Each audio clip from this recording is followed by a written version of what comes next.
Wow.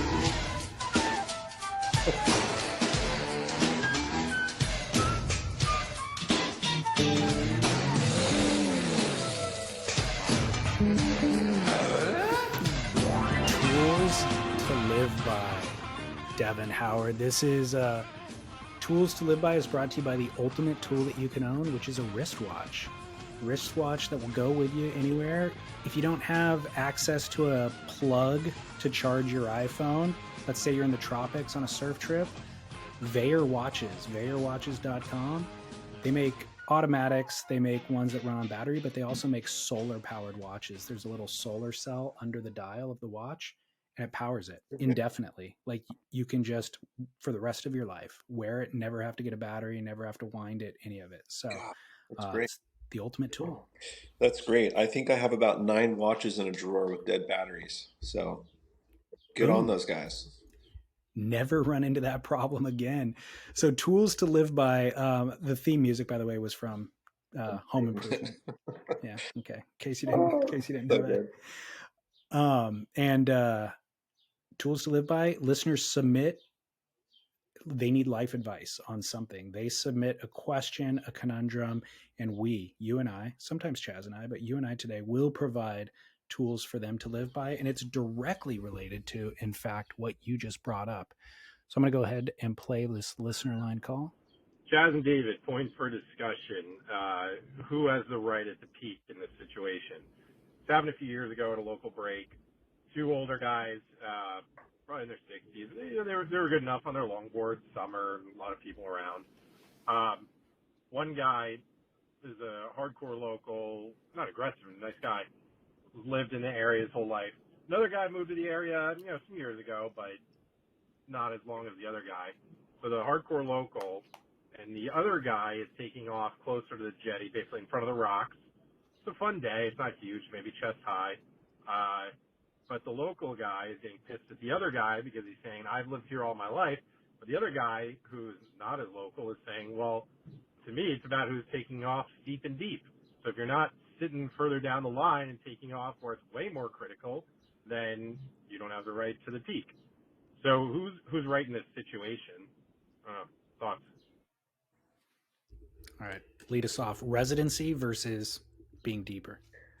I say respect your elders, and the guy on the inside, yes, he has a point, but he doesn't have enough awareness. He doesn't have spatial awareness. He doesn't have self-awareness as he's paddling, he should be able to very easily see that this older surfer, let's just say it's older based off the description, just give him the nod. You probably just had 2 or 3 in a row. You could see that the guy maybe is getting on an age and can't take off as deep as you. But it's your uncle. It's, like in Hawaii, that wouldn't fly. In lots of places in the world, that kind of behavior wouldn't fly. But it sort of goes with, like, we're a bit disposable in American culture with older people. It's really sad.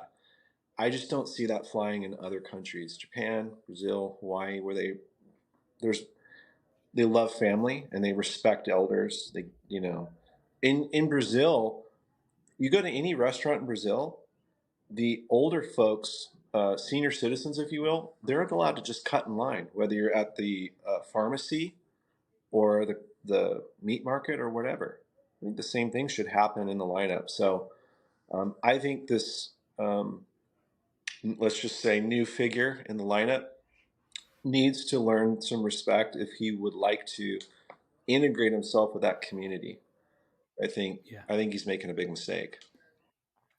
That detail has shifted even in American culture, though, because there was more respect for the elder in the lineup. Or the detail that this caller gave was he had lived there longer. So maybe that implies that he was older as well. But whether it was either version, them having lived there longer also meant something in my youth.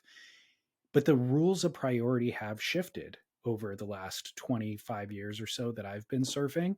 And so, and they've also shifted, and they're also unique, like you said, in different parts of the world.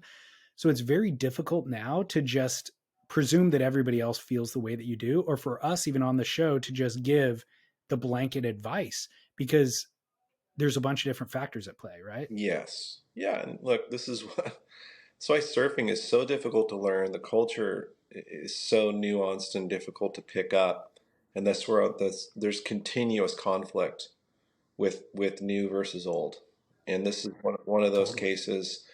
Um, Obviously we're not there, we're not getting the full context of it, but I do feel if this person that was on the inside, the newer, less of a resident, I guess, if you will, just it seems like he could probably back off a little and just let a few go. I don't think it's a big deal. It sounds like he's getting plenty of waves. Yeah, Then the sort of nativism thing is, I think, is a slippery slope I do too.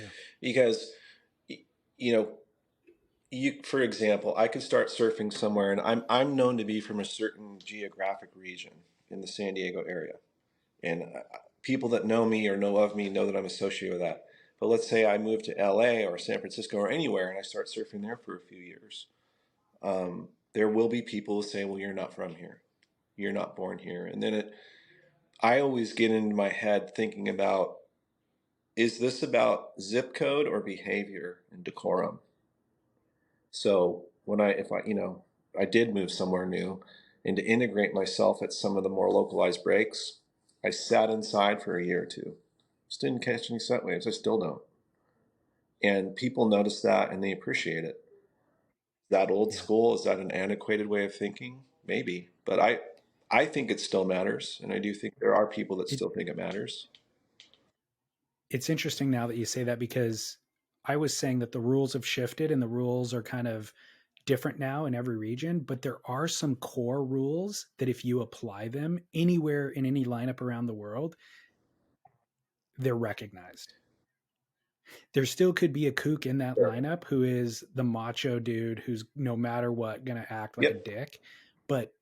But if you, and that's, you might encounter him on one session, but if you're there all the time through the seasons, you will kind of earn your place in that lineup. The Yeah. that detail that you gave and a few others will garner respect. Yeah, the Vinces of the lineup for you North Shore fans, they're the one. You always Yeah, find a way. they're the Vinces out there. They recognize that, and so I've Yeah. come across some of those people, and I want their respect. So there's certain things that I do, and then there will be, like you said, there are people that are just completely unreasonable locals. They give localism a bad name. And when people are trying to do the right thing, I think it needs to be rewarded and supported and acknowledged. Doesn't mean that just because you did the right thing for a year or two, you're kingpin and you get all the waves. But um, No. I don't know. I back to this caller though. I think this guy needs to chill out a little bit. And I love the older uncles and grandpas. I'm gonna be one. It seems like not that far. I'll be that person. So I'm trying to think, how do I want to be treated? So I'm trying to keep that in mind when I see the veterans around. Yeah. I think um that aggressive mentality that the caller explained, where trying to take off the steepest and the deepest and thinking that that's the most important thing and thinking that wave count is the most important thing, that is like the most common problem that I encounter in the lineup, or that I just see that like everybody has that mentality now, and it creates a lot of problems. I would love for us to encourage people just to pump the brakes a little bit. Like, you don't need to be on every single wave. It is okay to let somebody else go, even if you have quote priority, or if you think you have priority. If you see that old dude, he's been living there a long time, but you see he's just sitting in a position waiting for a given wave, and there happens to be one that's coming to him and you happen to have it first. It's okay to let it go. Give him the nod, paddle into it. He's paddling into it, give him a nod, let him go and back off. Like, it's okay to let a wave go occasionally. And it feels good if you have the right attitude about it, you know. Yeah, So I wonder, completely. not to get buried in this because I'm sure we could go on forever and sound like a bunch of grouchy old surf salty guys, but so where is that attitude coming from? Like, I wonder where this guy is getting that notion that, because this info is coming from somewhere. So this, like like we're failing somewhere. Where if the main message getting through is I'm deeper, it's definitely mine, no matter what. Like there's those people. You're like, well, that's Yeah. not really how it works. Like you just caught one, you paddled right around me, and yeah, you were inside, but you just got a wave, and you didn't even look around. Like so. I wonder where they're getting this idea. Who or how? Like what thing is reinforcing that as the way? I wonder. It's whatever was reinforcing those exact same people to buy all of the toilet paper when the pandemic hit. It's like there's a finite resource. I need mine. And you know what? I might run out. So I'm going to just get as much of it as I can because, I mean, realistically, that's what the lineup is now. The lineup is so crowded. I can't keep track of how many waves you caught or that guy caught or where everybody is in the rotation. Screw it. I'm just going to Yeah. take mine. That's what's happening. I mean, that's what's happening to a degree. I think there's things that you're pointing at, which are like, social factors that are fostering Mm. narcissism. Social media, Facebook, Instagram, all that stuff has fostered a narcissism in our youth to where everybody just feels like they're the center of attention Mm. and they're entitled to whatever. And so that's It's that's happening in the it's the lineup as well. surf line rewind syndrome. It is. Exactly. I just want to know who has time to go back and find. I'm sorry if anyone does that, but there's no way I want to do that. Just go back and find, spend I two know. hours finding the like two waves. That's crazy. Or to kick out of a wave and check your watch for the time, be like, okay, mark this down, scratch it into your wax. Oh, I'm sorry. check your Veyer watch, VeyerWatches.com. Um, Good one. so yeah, well, we've got more segments to get to, but major shout out and appreciation and thanks to Veyer Watches for supporting the show. Use our promo code, which is SURF15 for 15% off. Free USA shipping, easy returns, waterproof warranty. Of course, the things are waterproof. Just for the record, Devon, company was started by two dudes, Mm. surfers, who they're young and they've kind of couldn't afford the watches that they wanted, and the watches they could afford, they didn't think were like that beautiful or whatever. So they make super durable, well constructed watches that are also beautiful to look at and fully functional. They're assembled in America. They're the largest U.S. assembler now. So they built a really business from the ground up, basically. And within, I don't know, 5 to 7 years, they're now the largest assembler in America and building incredible product. So it's a great Good for story. those guys. Thank you for providing some fellow Americans some jobs. They're needed currently. Thank you. There you go.